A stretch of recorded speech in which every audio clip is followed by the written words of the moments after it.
Welcome to the Game Winner Podcast. I'm your host, Boris Hope. I'm here with my man, Zach Kerrer. And I know you guys are missing Tunga Fasi, but he couldn't make it today. So we're still doing the podcast.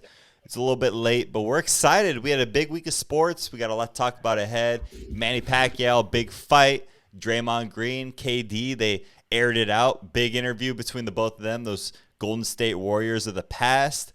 NFL Top 100, we've seen a lot of names kind of pop up recently, and I think there's a lot to talk about there. We're going to go through preseason Week 2 football. Big deal. A lot of rookies getting a lot of play time, and a lot of starters kind of getting a lot of play time as well. And, of course, we're going to go through the AFC South. You know, we only have a couple more divisions left. We have the AFC South this week, NFC South next week, and then we're done with the divisional breakdown.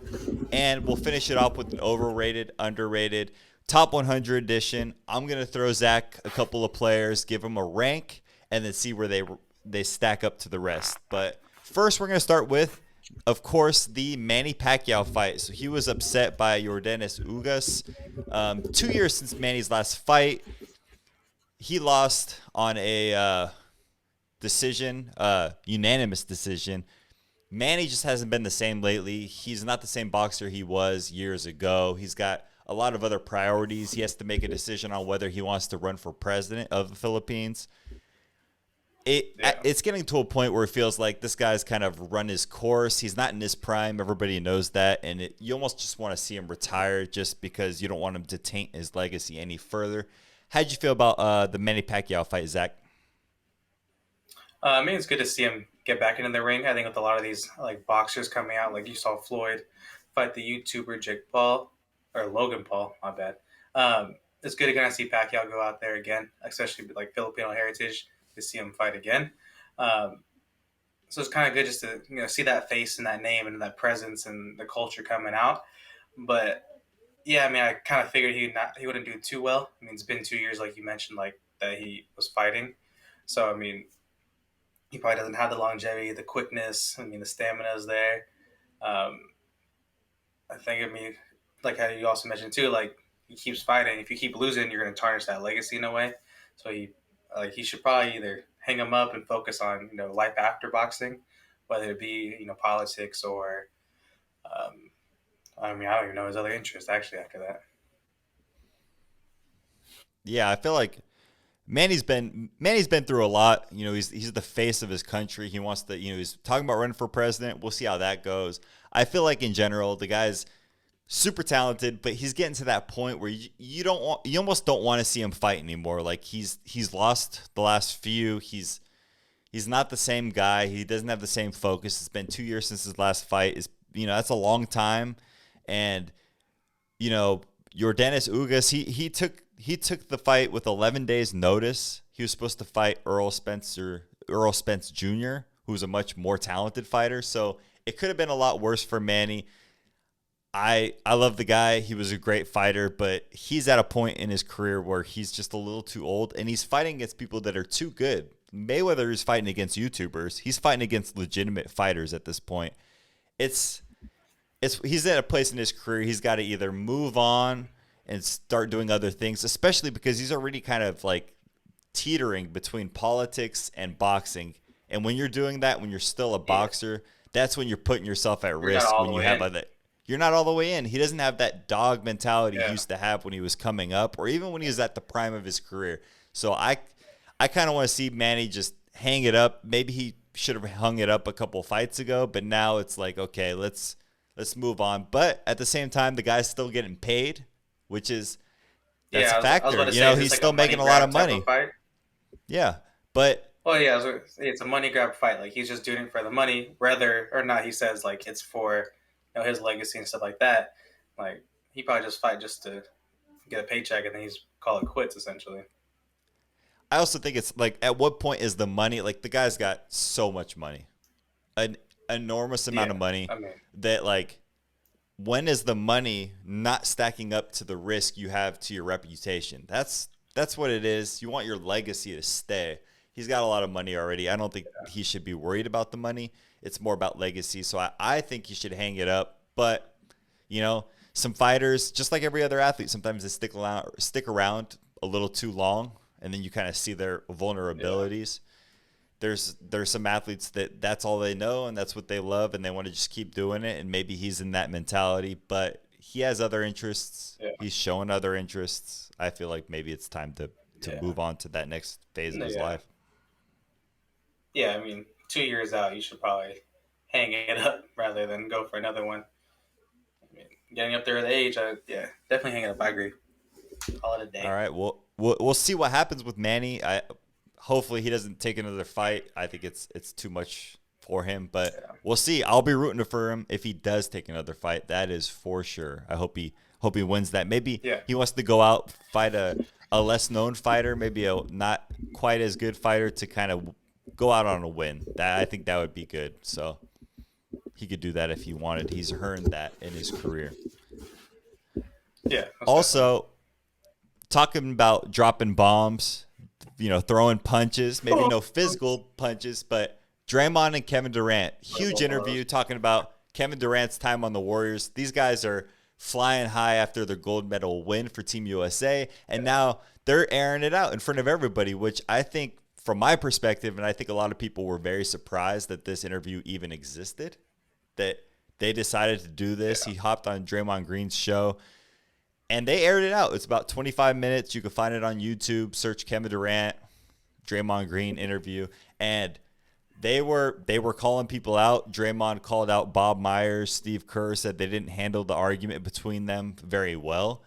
At the same time, Yeah. I read kind of the blurbs about this before I watched the interview, and I thought, man, they're saying that Draymond is just calling everybody out, and I felt like it was a little overblown. Personally, he mentioned them. He said they didn't handle it right, but that was it. I mean, he didn't like make a huge deal out of it.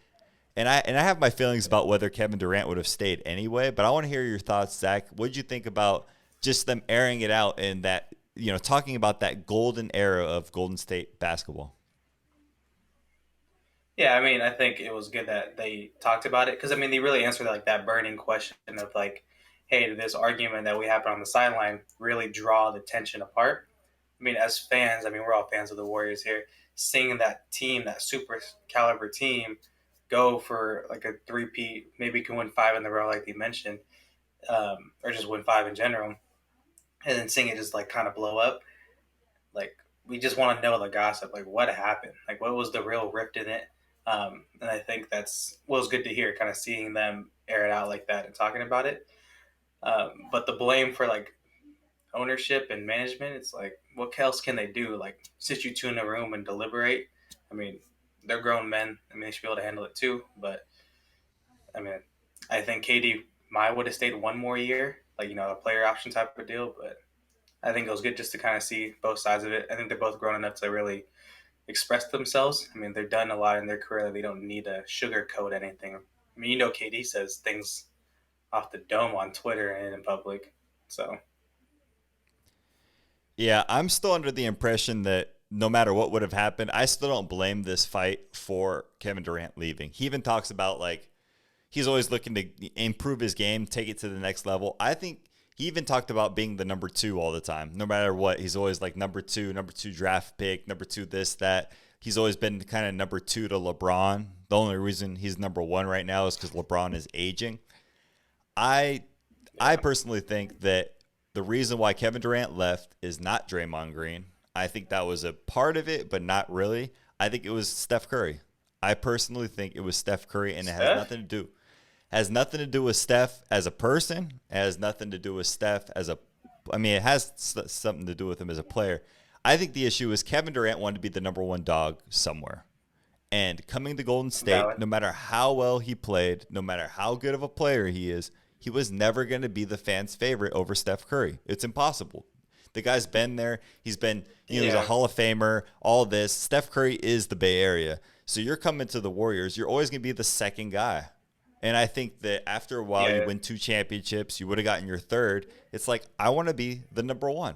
And that's always been Kevin Durant. He even mentioned talking about like, I was tired of being the number two draft pick, this, that.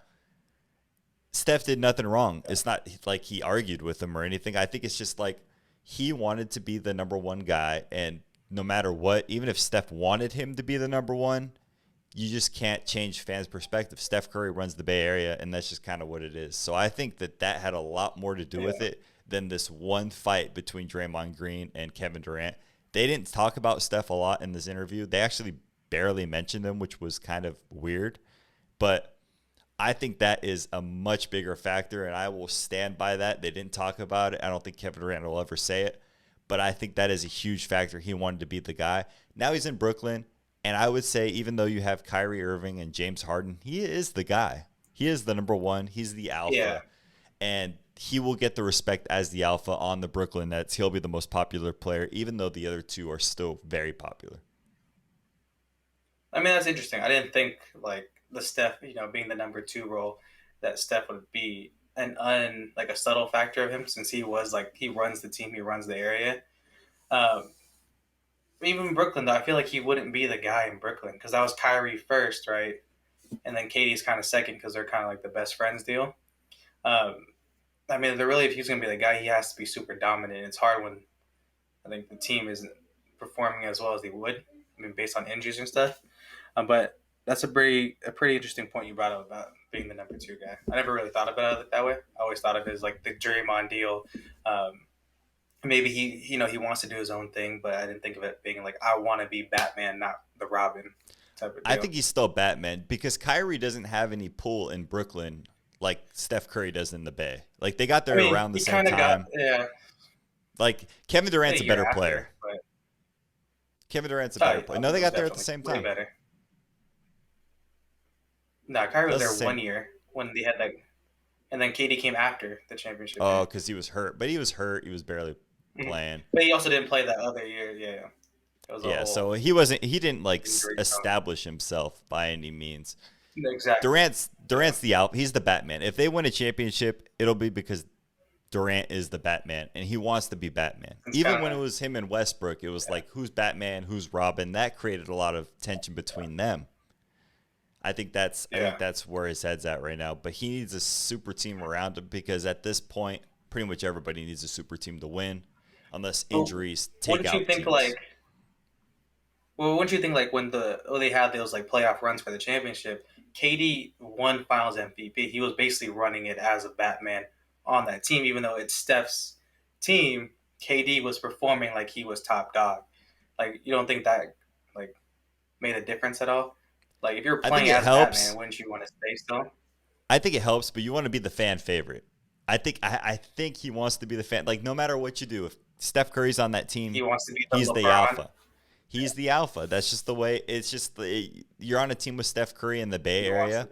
He's the alpha. That's just. I mean, nobody's gonna be like, there's not as many KD jerseys as Curry. It'll never happen. So he wants that. He wants to be the guy. You name a player, it'd be him. Yeah. That's fair. That's valid. I didn't think about that. That's an interesting point. Very interesting. But we'll see. We'll see if this, yeah, I think it's interesting. I love to see it. I'm glad they did it. I'd like to see a lot more interviews like this. And I also think it's interesting that, like, this interview is something that maybe we'll see more of. It's that player-to-player interview. And the most interesting You kind of saw that with the Kobe and Shaq one. Yeah, but you were talking with aired it out too. Former players. This is like current players. Yeah. That's very rare. Like, so I think that's next week. Yeah. Yeah, it's like, these guys are going to play against each other this season. You know, it's a little different. I think also Draymond's kind of putting himself in a future role of being on TV a lot more, which he's been doing on TNT and other things. But I think you're going to see him a lot more kind of like that Charles Barkley, Shaq kind of thing. All right. Which is good. Good for just thinking after basketball.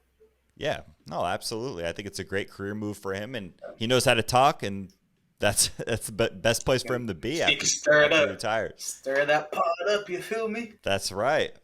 Next on the list, NFL Top 100. We were talking about it before the show.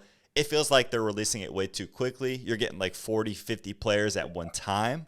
I miss, the days where they'd have 10 a week and you look forward to it. Now it's like you look at the whole list and you're like, who, what did they vote on? But I think there were some players that stood out. There were some overrated players. There were some underrated players.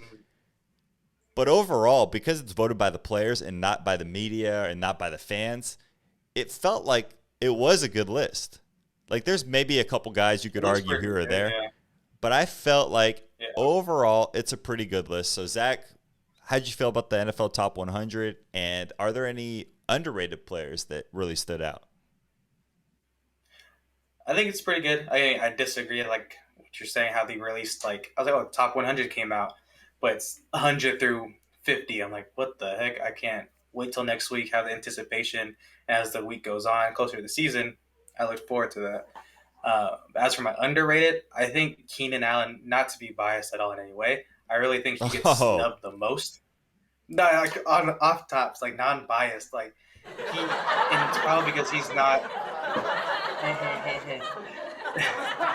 Yes. All right, let it that's what out. happens when I have the No, controls. it's because I know you should stop. You should take it away. You're a monster. Um, no, but like I think it's like part of why he's so underrated is that I mean he was playing with Phillip Rivers, who didn't throw him the deep threat, who didn't give him the opportunity to really shine and be that kind of receiver he is. But with Herbert on the field, I mean he's going to be having the potential to do it. I think last year he didn't really show the full potential, but everyone talks about he's the best, one of the best route runners. The yards after the catch is like something he's one of the best at as well. But yeah, he's ranked 54 or whatever, 55. Like I think he deserves to be higher up. He's really underrated. Like people talk about it, but not so much as he should. I think just based on the team he's on and the hype and media the team gets. You know what I mean? Like Yeah, I hear there's you on that. players like Devontae Adams gets a lot of hype because the media Well, is always on like the he's the Packers best. are on. Well, you know what I mean? No, I mean he's the best Yeah, receiver in the but he's league. getting the attention. But he's like he's Yeah, also on a team that gets attention like that all the time. And that's kind of where you yeah. kind of see the exposure is key. And he That doesn't was get a the exposure he needs. bad comparison because you're rating him against the number one I know receiver. I was bad. I couldn't think of another one. The guy couldn't think of definitely. another one I at the mean, top he's of my head. the top receiver. He deserves that hype. But I Yeah, see what you're saying with the I think, Packers. They'll always be up there. Keenan Allen, he's yeah, got to it's stay just like, healthy. He's had issues, but he's been healthy lately, yeah, which is good. Um, they got to win more games. I mean, coming from a diehard I mean, Bucks fan, your guys don't get any hype. Levante David's been in the league for years, super underrated, still underrated. But once he made the playoffs, yeah, obviously they won the Super Bowl. But even if you just make the playoffs and make a couple big plays, it changes the way the league looks at you. That your team has to make it. yeah. If It they don't changes make it to the the narrative. playoffs, yeah, it changes completely. Because It's just name a one of the player things. on the I don't know, the Jaguars. If you don't make the playoffs, you're not making those big plays in those key Yeah, moments. That's what really stands out. My biggest snub, I think, is a guy that's just a snub. fantasy star, a guy that needs a little more respect on his name. Pick him up in all your fantasy drafts. Again, I'm talking about fantasy with the guy that I play fantasy with, which is a mistake. But I'll say it out there right now. My Give me the man, cheat codes. Ryan Tannehill, is extremely underrated. 83 in Mm-hmm. this list. The guy has been balling out ever since he We agree. left Miami. Now he's got Julio Jones, so I think he'll climb up this list. But my man, this guy is a monster. Ryan Tannehill has been balling out. He's like one of the most efficient quarterbacks. He throws it downfield. Now he's got more weapons. He's got Derrick Henry in the in the backfield, which is a cheat code because you could just run that play action pass. So that helps him. All But day. overall, Tannehill should be a little higher. I also think AJ Brown's 62. He should be a little higher. So that combo, and of course Godwin at 81. Yeah, That's just a crowded wide outfield with guys. injuries. Yeah. That's what it is. Injuries and Yep. being crowded. He could move up. He's a talent. If he was on another team, he'd be way higher. But overall, good Yeah. list. I liked it. It's pretty good so far. I mean, it's going pretty well. From the Yeah. names I've seen. We still got the top 10 left. There's gonna be a bunch of guys. You got your Brady's, your Rodgers, your Mahomes, everybody else. Aaron Donald. We'll All see the how big they kind of names. stack up. I'm kind of curious. Zach, who do you think is going to be rated the number one player in the NFL? Who's going to win based on the player vote? You got the MVP in Rodgers. You got Brady, who's the GOAT, Yeah. who's just keeps winning. But I believe this vote was taken before the Super Bowl. So I think it was a regular season vote, Ooh. which changes things. And then, of course, you got How far Aaron in the season, Donald. though? That's the kind of question. I think it was right after. I'm pretty sure. I'm not 100% sure, but I think they do it after the season before the postseason, I believe. And then you got Aaron Okay. Donald. I'm not sure on that, but I think Yeah. it's true. Based on that information, who do you think If was it's number one? based on that alone, I think you would give it to. It's really between AD and TB. I'll probably give it to Brady as number one, and then Aaron Donald Okay. number two.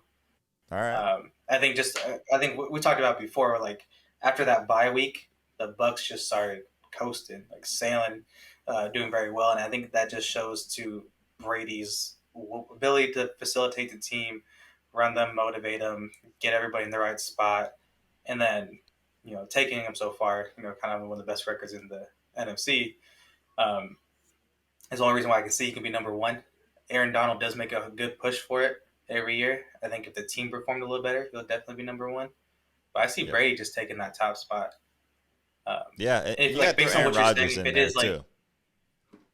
yeah, definitely. But if you're basing it off of like it's right taking the votes right after the regular season before the postseason, I think the whole like narrative too behind Brady leaving Belichick and him still thriving is going to show that players are going to be like, oh yeah, he's the guy, he's the reason why, um, and that's what my vote would be number one for him. Yeah, and then the last guy we haven't mentioned as much, Mahomes. I still think he's probably the best Yeah, quarterback in the league right now. He could be number one based on just pure talent. The guy is a monster. He deserves of it. course, So it's between go those sideways. guys. Yeah, the guy's a beast. I mean, even in that Yeah, Super Bowl, he was running for his life the whole time and was hitting guys that should have caught the ball. It was yeah, insane. But most he definitely.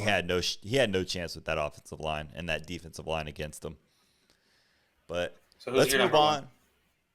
My number one, I would probably go if I was voting. I think it could have been Mahomes. I actually think he could have won it just because I think Yeah, he is the best player in the NFL right now. Even though he didn't win MVP, yeah, they didn't win the Super Bowl, but the guy's a monster. he's just the He's best gonna talent be out there. Yeah, he's the number one dog. Even though Brady's killing it, obviously, like he's got a better team around him. If you would have put Mahomes on that Bucks team, yeah. I mean No, it's insane. But undefeated season, Brady's the probably. goat. Brady's the GOAT, and he's got that Of course. leadership, and it takes players a long Yeah, time to learn that system. So he really yeah, he's a monster. Bruce Arians' system is tough for quarterbacks. That's why he threw more picks than usual. yeah. But after that bye week, off in the running, And and I that's what still I'm think saying. That's what it they was. could be a monster team. All right, let's move on to the AFC South. So we've been breaking down every week. We've been going division by division, and let's go through the AFC South and talk about what we saw from all these teams. The first one we're going to talk about are the Tennessee Titans.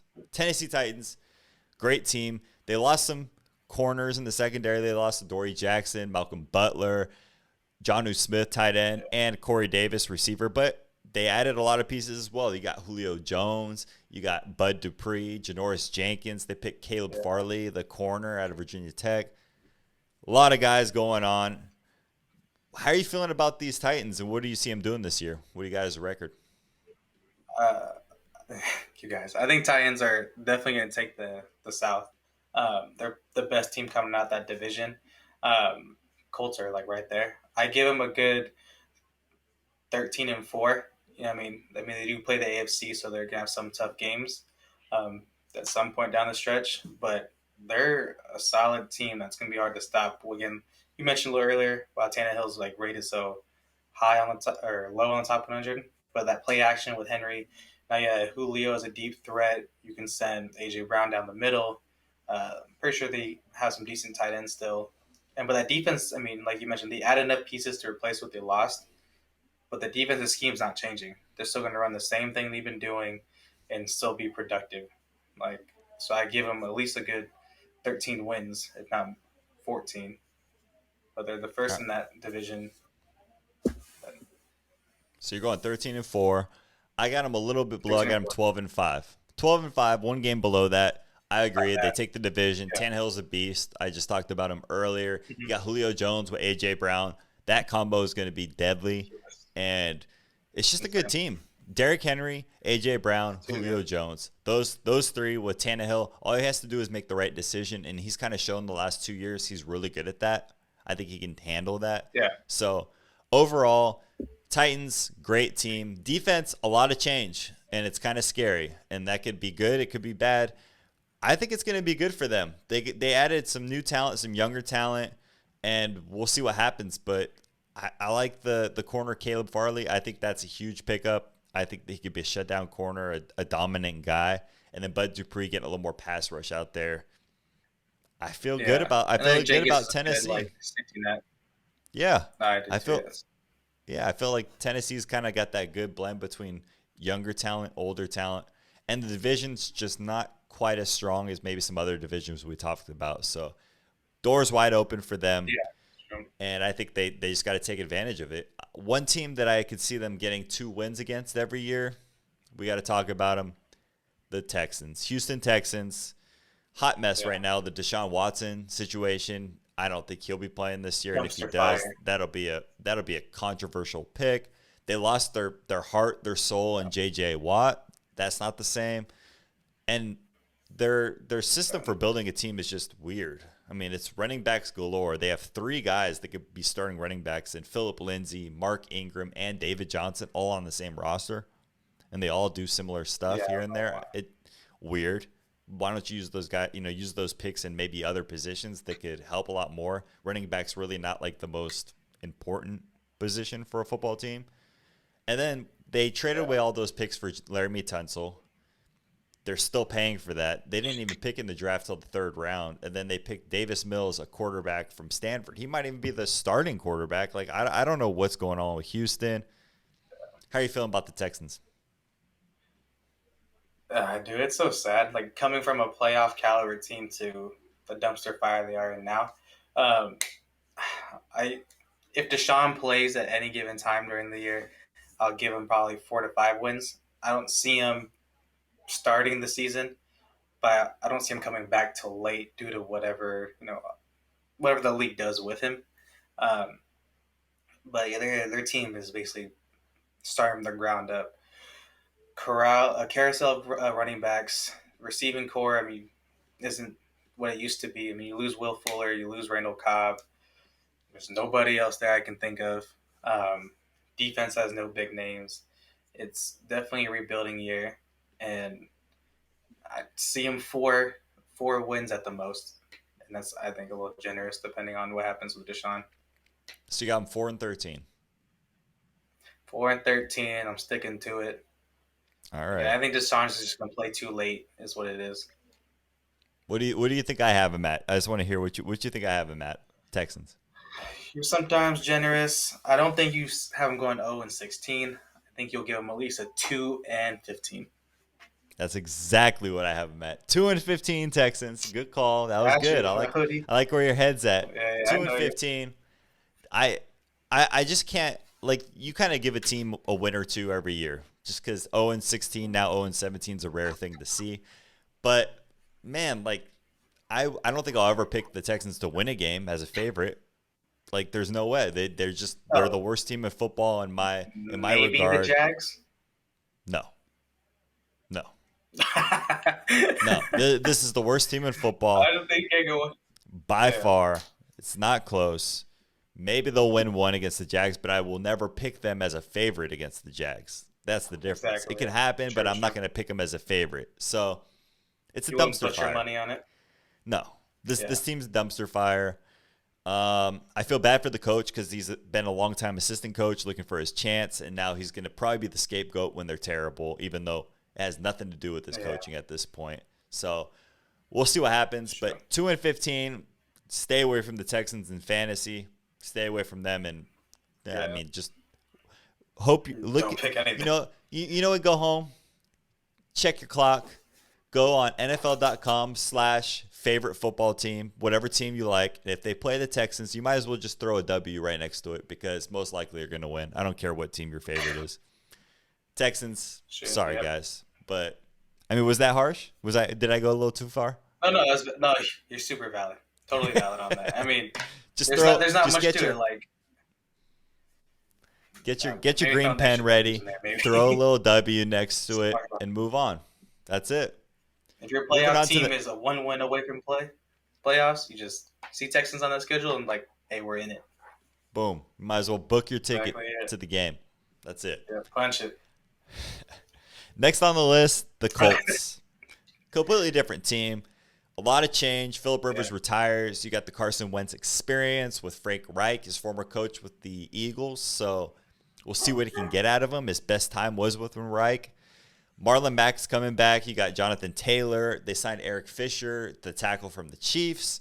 Kwity Paye, pass rushing linebacker, big player next to the Buckner and Darius Leonard. And they added another pass rusher in the second round with Deo Odeyingbo. So a lot of pass rush on the team. The defense is getting better. How are you feeling about the Colts? What do you see them doing this year? I see them going 12-5, kind of right after the Tennessee Texans, like just one win, nothing too far off. But I like the team. I was this close to putting him, swapping those two, Tennessee and Indianapolis. But I think Tennessee is slightly better based on the weapons. But the Colts, they're going to be a good team. They can make a deep push. I think the Carson Wentz experience is going to be very good for him and the team. You're going to see him light it up as long as, this injury he had, and he comes back week 1, like they're saying. But I like the Colts. I low-key am going to be a Colts fan this year. I kind of like the Carson Wentz experience overall, really. But 12-5 is what I got him. Second in the division. I think this team 100% hinges on Carson Wentz. I mean, he was a broken player last year. Oh, yeah. His confidence was shot. He was one of the worst quarterbacks in the NFL. How is Carson Wentz going to be this year? That's what it's all about. If he's good, they'll be pretty good. If he's bad, they're screwed. I think he'll be decent, which is good enough. I mean, Phillip Rivers was good, not great last year. You just got to be at that level. I have him at 11-6. I had the Titans at 12-5. So similar situation where I have them one game below, kind of like you did. I just have them, one below. Good team, decent team. But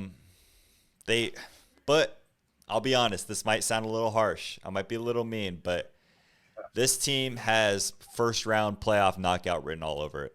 I think they're just not quite there. That's what happened last year to them. That's where I think they're at. And the Titans seem to pull off these upsets and do it. So for me, I'm thinking first-round knockout, but good, not great team. That's where I have the Colts, especially with Carson Wentz as the quarterback. That's it. I also get worried that chemistry. I also get worried that, man, you just want to see a team like this tank one and just get a good quarterback, because I don't know if Carson Wentz is the solution. Just you want to see him tank it because the team is good. Around him, it's good. But the quarterback's just not there. You don't trust the whole – but, I mean, you have him from – Reich and Wentz were in Philly together. That was, Wentz is, great, one of his best years until he got hurt, But – I feel like that chemistry will carry over. It's the same kind of hey, offense doesn't change. I know the scheme. I got better weapons. I got a better line that can protect me, so I'm not running with my head chopped off half the time. I feel like he's going to do really good. He's going to have a chance to make a deep playoff push because the defense is also very good. And that's kind of what I think people mention but don't really highlight all the time, is that the defense can make stops and make plays when they need to. I mean, you make a good point about the line. I don't say first round. Yeah. You make a good point about the line. I played O-line in high school, so I know. So that's kind of where I was. I don't think. What high school did you go to again? I don't think they were very good at football. You know why I know? Because I went to that high school and we were terrible at sports. So don't tell me because you played a little bit of offensive line at Mount Diablo High School in Concord, California, that you know what you're talking about in terms of offensive line. I'm just saying. Let's put it like this. I understand it's important. Go ahead. I just want to see him play well after the injury because he hasn't been the same since. Yeah. He has not. And he's lost the job and all the glory to Nick Foles and the statue and watching his whole team win a Super Bowl. Yeah. It shot his confidence. The guy's going through it. It's all mental with him. It's not a skill thing. So I agree that the line will help, but he has to go out and he has to ball out and get confidence in himself. And sometimes you see these guys with the injuries and they never come back. I mean, we're talking about a guy like Joe Burrow. That guy went through a lot. That was major injury. You get worried about these guys. I'm not saying Burrow's not going to come back. I'm rooting for him for sure. But sometimes these guys, the injury is so horrific and their body just never regains the mobility where it was. and they're shot. So I don't know. Wentz right now, since that injury, has not been the same. He doesn't look good. We'll see what happens. We'll see if Frank Reich can coach it into him. But last team on this list, you mentioned them, the Jacksonville Jaguars, number 1 pick in the draft, 1-15 last year. Trevor Lawrence, Travis Etienne. Etienne got a little banged up in this game tonight, but hopefully he comes back okay. Defense, a lot of issues on defense. They're not nearly as good as they were a couple years ago, AFC Championship game, but they got some people. They're picking up players. They got Rayshawn Jenkins from Chargers, the guy safety. I think their biggest pickup of the year was Marvin Jones, super underrated receiver. Him, Laviska Shenault, DJ Chark, James O'Shaughnessy. They got tight end out there. A lot of pass catchers Robinson for Trevor Lawrence. Yeah, they got James Robinson, who came out of nowhere last year as a running back. A lot of weapons. Offensive line doesn't look great though. Let's phone our offensive line expert. I think he played for Mount Diablo High School a couple years ago. Well, I got Zach Kerr. Tell me about the offensive line of the Jacksonville Jaguars. Thanks for taking my call, Boris. Great to be on the line. Absolutely. Happy to help. They're not starting their starting line either. They're not starting their line either. But, yeah, I mean, they have weapons. They have potential, but they're not going to be that great, I think, either. I give them probably about 7-10. I think they'll, pick up momentum towards the end of the year, kind of like what they did last year. Defense is kind of struggling. That's what will lose them a lot of games, to be honest. But yeah, offensive line hard to see. I mean, it's preseason. I don't think they're starting all their best, just to keep them healthy. But 7-10, bro. That's all I got them for. I mean, that's about it. I think Lawrence will do well later in the year, not early. Just growing pains. I think for his team. I think they're mentioning it today. He's like the vibe. I think after practice is over, he's like, I'm not used to everyone just going home. They're used to hey, I'm with my team, we're hanging out, and I think that's throwing him off with chemistry and building a culture. So I think 7-10 down the stretch, though, they'll pick up a few extra games. Yeah, they mentioned that at also least two for the Texans. Yeah, they also mentioned that for Urban Meyer. He's not used to everybody leaving like that either. 7-10. That's 6 games better than the last year. That's a huge difference, and this is a much better team. I have them at 8-9, so I'm in that same range. I think that Trevor Lawrence is a monster. He's going to be really good for them, but he's going to struggle. He's going to go through his growing pains because the team's just not that great. But this will be a dangerous team in 2 to 3 years. I think that's what it is. Right now, we're at the very beginning of it, but they will build it, and they will come. They will build it, and they will That's come. True. So I think offense they'll be in a better spot. spot. Could be there. I think defensively. Yeah, defensively, I think if they can just structure that defense again, they could be solid if they keep the same core around Trevor. Defense couldn't cover a leaky faucet. That's all I'm saying. I'm just, we'll see what happens. We'll see what happens. That's true. All right. Let's move on to preseason football week 2. A lot of players, a lot of big names out there, rookies, veterans battling for a job.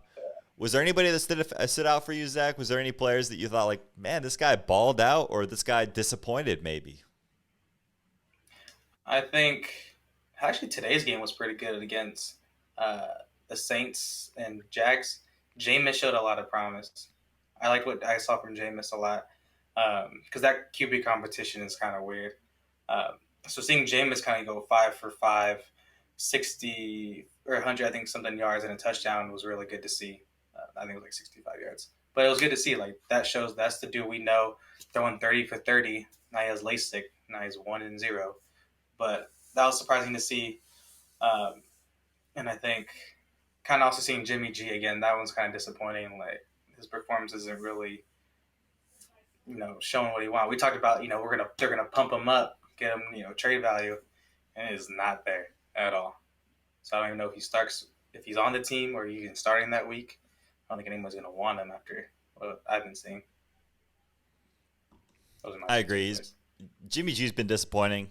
We said they'll try to pump him up and trade him. I guess he's not playing well enough to pump him up, so he'll probably start the season. Maybe, I don't know. They might just put him out there, but he'll be on the roster as a backup by week 3. I would say the fans will start chirping if he struggles. and he's struggling. So we'll see what they decide to do.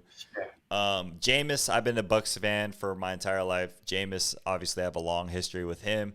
Jameis is a good football player, but he is Mr. Jekyll and Hyde. He's a non-Hall of Fame version of Brett Favre. Brett Favre was just a much better Jekyll and Hyde. His Jekyll was better and his Hyde wasn't as bad. I don't know how. That's got to be right. But how are you dealing? It's better still. His bad was not as bad, and his good was better. That's pretty much what it was. Jameis played great today. He ended up with 2 touchdowns, only like 1 incomplete pass, 9 for 10. But he balled out. But Jameis is going to be Jameis. Like, you're going to get those games. I don't think Sean Payton can coach it out of him unless he's just a miracle worker. But Jameis will have games where he has no interceptions, throws for 300 yards, but he'll have that game or 2 games or 3 games where it's 2-3 picks. Yeah, it's going to happen. And maybe it won't happen right away, so it would be like, oh, Sean Payton coached it out of him. But it's going to happen. It'll show up at least once or twice in a big spot. It's just the way You don't it think is. LASIK will help him? No, I think that's overblown. Come on. If it was that big of a deal, he would have done it a long time ago. But stealing crabs, so I don't know. The player that surprised me the most and was the most exciting and the guy that I think is going to be the best quarterback out of this draft class. I talked about him last week. He looked good. This week he looked even better. And I see that superstar out of him, Zach Wilson. This guy for the Jets, he looks like a baller. He looks like a Mahomes. He looks like a Rodgers. Just even last week, he only had like 6 throws, and you can just see it in the guy. The guy's confident. He steps in the pocket. They were talking about him maybe being a better prospect than Trevor Lawrence, even though Trevor Lawrence has kind of been known forever as the number 1 overall pick. There's a reason this guy was drafted over Trey Lance. There's a reason why he was drafted over Justin Fields. He was forgotten in all the hype because he's on the Jets. But, man, after watching him play a couple times, I'm like, this guy looks like the real deal, and I am really excited to see him out there. He's going to struggle because he's a rookie. He's not as much of a runner as some other quarterbacks, so he won't get those easy yards. But he's still mobile, super mobile, and his running, his passing on the run is just – he looks like a great player. He looks like a fun player to watch. So I think he's going to be a beast. I think that's my pick of the best quarterback of this class so far. And I hope he lives up to it because Jets fans have been kind of a sad bunch for a lot of years. And if this guy balls out, then they'll forget all about Sam Darnold and every other first-round pick that they've drafted in the last 20 years. Yeah, I mean, that coaching staff around him is very good. I mean, again, Salah is going to be defensive, but you're picking up LaFleur from the Niners as well. He took him with him to the Jets, and I think you're seeing that explosive, that very exciting offense come, and you're not putting Wilson in like a crazy predicament to throw. Like, let me throw it deep to get yards. They're like, hey, just play smart, dump it what you can to, and on to the next one play at a time type of deal. I think Wilson's really doing one play at a time, not looking for the big one, not looking to kind of, move the chains dramatically, just get down the field slowly and score. So, I mean, it's good. That's kind of the same thing, too. Hype was there. I was like, who is this kid? And then week 1, week 2, he's really showed promise. And he might be the guy. Best one probably out of this draft class, like you mentioned. Just low-key, just playing his role, and that's it. So it's nice to see that. Yeah, I feel like he was kind of forgotten about a couple of weeks ago. But once the preseason started, he started balling out. And, he's just fun to watch. I really hope this guy works out because he's just a fun player, fun prospect to watch, and it would just be nice to see the Jets relevant and beating up on those Patriots and Belichick. I'd love to see that. I'd love to see that. But all right, we got exactly. But this guy is going to be the good quarterback. Mark Sanchez, even in his prime, in his prime, was never that great. It was more of a defensive team, but. Let's move on. We talked about a little bit, NFL Top 100, but I wanted to do a little bit of over-under. So, Zach, get ready. NFL 100, we've gone through 100 through 11. All the top guys, the top 10 hasn't been revealed yet, but there are a lot of players, and they're all over the place. So, I'm going to give you a player. I'm going to give you a position, a number, and you tell me if that player was over or under. And if Mhm. it's under, that Okay. means better because it was a lower number. So first on the It's inverse. list, Okay. Chase Young, over under 60. So was he lower and had a Um, better rating, or was he higher in the 70s, 80s, 90s, but 60? Where was Chase Young? I put him at over. Right, over's higher. Right, Yep. so he's Or above higher. 60. Yeah. So If you're above 60, that means not as good. yeah, I'll Because say if you're above top 60. 10, then you would be like below. Above 60? Yeah. So definitely That, above 60. I mean, he's too young. Not too young like that, but I mean, like, there's also well way more established players. He does make an impact, but I think he's a little bit higher than 60. Nothing too all right. crazy. A little higher than 60. 61. You're correct. He was over. He Okay. was at 61 on the list. Nice. Right on the cusp. Uh, Younger Yeah. players don't get ranked as high. If you're a little bit older, you'll get higher on the list. You'll see that in general with the That's pretty players because you, good. you got to earn it. But yeah, he's second year player, 60. He'll or 61. He'll keep moving up that list. He shows so much promise as a Oh, player. Next on the list, yeah. Josh Jacobs, over under 70. Over under 70 for Josh Jacobs. Yep. Um, Dang, that one's hard. I mean, I'll probably go over. So he's higher on the list, or yeah, lower on the list. He's actually Above under. He was at 70. 68. So right below that cusp, 68. He had a rough year last year. It was very hot and cold, so he Yeah, kind so of it's kind of like hard. he kind of been all over. I think he was much higher last year because he came off such a good year. But 68, still very close. Next on the list, we're going to go quarterback right here. Arizona Cardinals quarterback Kyler Murray, over under 30. Over. All right. Over. Okay, He's you're low. on a roll. He's 39, so slightly over. But I personally think he's going to be higher than that next year. Just putting it out there. I think Most he's going to definitely. be or lower. I think He's his going to be a team he's be going a to be a lot top better. 20 guy. He'll be a top 20 guy. All right, Yeah. so let's move on. Allen Robinson, over under 80. I'll say under. Under. I Allen think under. I Robinson think was he's got a lot of. Go ahead. go ahead. No, I was gonna say, I think he's Allen just a little bit Robinson's over. under. Ah, 87. what was his number you said? Oof. 80. And he I was mean, I at could see. So he's on the Bears. 87. That's What was he 100% last? because he's on the Bears. If he was on any other team other than the Texans, then he would be at a higher spot. A lot better. Well, I mean, Yeah. on the Texans last year, he would have been better, but not this year. Yeah, with Deshaun Watson this So, year, not so much. So we'll see yeah. what happens. And then the last one, you're doing great. Darren Waller, Okay. over under 40. Under. He's definitely, I think, better than 40. All right, 35. He was under. You Yeah. nailed it. Good job. Multiple 200-yard games and multiple touchdown games. There He's you go. definitely up Round there. of, round of applause for Zach. Thank you for playing over under. I did play this game with Fasi offline, and he didn't do quite as well as Zach. So good job, Zach. You did it. You knocked it out. See, this boy talks so much ish, and look Hey, at it. hey, it was a close race, but you We'll know talk what? about it off air. We'll talk about it. Maybe we'll bring it up next week. We'll have a little bit of beef. We'll do another trivia, something like that. But Yeah. thank you guys for listening. It was fun going through this week. We're only a couple of weeks away from football, and then we'll get really into the nitty gritty and talk maybe a little bit of fantasy too. So we're missing Fossey this week, but we'll have him back next week, all three of us. And thank you guys for watching. Peace. Peace. Deuce.